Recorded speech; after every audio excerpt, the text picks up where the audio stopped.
ఈ రోజున ఉదయం పేరుని నిన్న మాట్లాడిన విషయాలపై పవన్ కళ్యాణ్ గారిని అనుచిత వ్యాఖ్యలు చేశారని చెప్పని మేము ఉదయం వెళ్ళి ప్రజాస్వామ్యబద్ధంగా ఎటువంటి గొడవలు చేయకుండా అక్కడ రోడ్డు మీద కూర్చుని క్షమాపణ కోరితే ఆయన మాట్లాడింది ఏంటంటే తాగుమూతులు వచ్చారంట. తాగుమూతులు వచ్చారు, పవన్ కళ్యాణ్ గారు పంపించారంట 50 మందిని. నువ్వెంత, నీ బతుకంత? పవన్ కళ్యాణ్ గారు 50 మంది పంపిస్తావా? పవన్ కళ్యాణ్ గారు ఫోటో వేస్తానంటే కొన్ని లక్షల మంది లైన్లో ఉంటారు. ఇవాళ ఆయన చెప్పితే అంట, ఆయన పంపించాడంట, ఎగేసి పంపించాడంటే 50 మందిని. అసలు ఏం మాట్లాడుతున్నావు? నీ బుర్ర పనిచేస్తుందో లేదో కూడా తెలియట్లా. నీ స్థాయి ఏమన్నావు? 50 మంది. పవన్ కళ్యాణ్ స్థాయి 5 కోట్ల మంది. అది అర్థం చేసుకో. ఫస్ట్ అసలు విమర్శించేటప్పుడు ఎందుకు విమర్శిస్తున్నావు, దేనికి విమర్శిస్తున్నావు చూసుకో. నువ్వు మత విభేదాలు రేపెట్టింది నువ్వు. ఏమనంటే చిన్న మొక్క పెద్ద మొక్క ఎన్ని అవసరమా? లడ్డు గురించి అన్నావు, లడ్డు గురించి ఎట్లాగో అక్కడ టెస్టింగ్ చేస్తున్నారు, ఆ రిపోర్ట్ వస్తుంది, ఆ రిపోర్ట్ని బట్టి జరగాల్సింది జరుగుతుంది. దాన్ని వదిలేసి వ్యక్తిగతంగా పేరంటానికి పేరులాగా ప్రతిదానికి ఎప్పుడైతే ప్రెస్ మీట్ అయిపోతుందో నువ్వు తయారైపోతావు. పేరంటానికి వచ్చేసి మిగిలిన 151 మంది ఉన్నారు మీ దిక్కుమాల వాళ్ళు ఎవరు రారు. ఎందుకంటే వాళ్ళకి అవసరం లేదు. నీకేమైనా మార్కులు కొడతాడేమో జగన్మోహన్ రెడ్డి, లేకపోతే ఏమైనా బెత్త వ్యక్తి కొడతాడు లోపల పడేసి.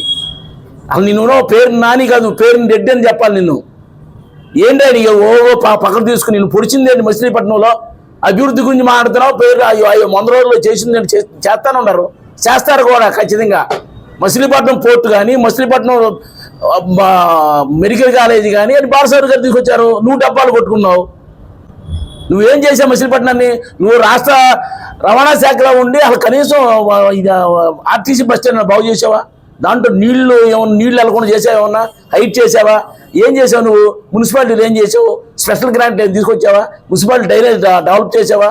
మా అందరినీ నాశనం చేసావు. మీరు దమ్ము ధైర్యం గురించి మాట్లాడతామండి. మేము వచ్చేసిన తర్వాత బయటకు వచ్చి మాట్లాడు. నువ్వు ఒక దమ్ముగలడు ఏమన్నా? మేము తాగొచ్చామా? మేము తాగుమతులాగా ఉన్నామా? తాగుమతి శాస్త్రం ఏం చేసాము? ఒకరి వీడియో చూపించాలి రోజు మీరు. ఎటకారం మాటలు ఎప్పుడు చూసినా నీ బతుకుంది ఎటకారం మాటలు. ఒళ్ళు జాగ్రత్త పెట్టుకో. ఏదో బెదిరిస్తున్నామండి, ఏదో చేస్తానని. పవన్ కళ్యాణ్ అవసరంలా, బందర్లో మేము చాలు మీకు. ఎందుకు రాష్ట్ర వ్యాప్త పవన్ కళ్యాణ్ ఆయన పేరు తెలుస్తే ఉచ్చరిస్తే నీకు ఇది లేదు. ఆయన అంటే 50 మంది ఎవరన్నా నమ్ముతారండి? రాష్ట్ర వ్యాప్తంగా ఎవరైనా పవన్ కళ్యాణ్ పంపిస్తే 50 మంది వచ్చారని మనం నమ్ముతారా? ఆయన ఎట్లా అంటే చాలు నీ ఇల్లు పీక్కొచ్చేస్తారు, పునాసాలు లేపేస్తారు. మీరేం చేయగలిగారు? హైదరాబాద్ నుంచి పవన్ కళ్యాణ్ చంద్రబాబుని అరెస్ట్ చేసినప్పుడు హైదరాబాద్ పవన్ కళ్యాణ్ వస్తే మీ ప్రభుత్వం ఉన్నప్పుడు ఏం పీక్కగలిగారు పవన్ కళ్యాణ్? ఏమన్నా ఆ రోజున మామూలు అరెస్ట్ చేస్తే ఎక్కడ పీక్కెళ్ళిపోతారని చెప్పి దయచేసి దండం పెట్టేసి మీరు వెళ్ళిపోండి వ్యాన్కి తీసుకెళ్ళి ఇంటికే పెట్టు. దమ్ములేని ప్రభుత్వం మీదే. నువ్వేదో బుడింగిలాగి ఉండేవి, నువ్వు పీకుతావు ఏమన్నా బాబు? నమస్తే ఫ్రెండ్స్, నేను మీ రూపిణి. మీ అందరూ చాణక్య ఛానల్లో వీడియోస్ చూస్తున్నారు కానీ వాటికి లైక్ చేయట్లేదు అండ్ సబ్స్క్రైబ్ చేయడం మర్చిపోతున్నారు. మీరు కనుక చాణక్య ఛానల్కి సబ్స్క్రైబ్ చేస్తే మాకు ఇంకా మంచి వీడియోస్ని, న్యూసెస్ని చేయడానికి మాకు మోటివేషన్ ఉంటుంది. Thank you and don't forget to subscribe Chanakya channel.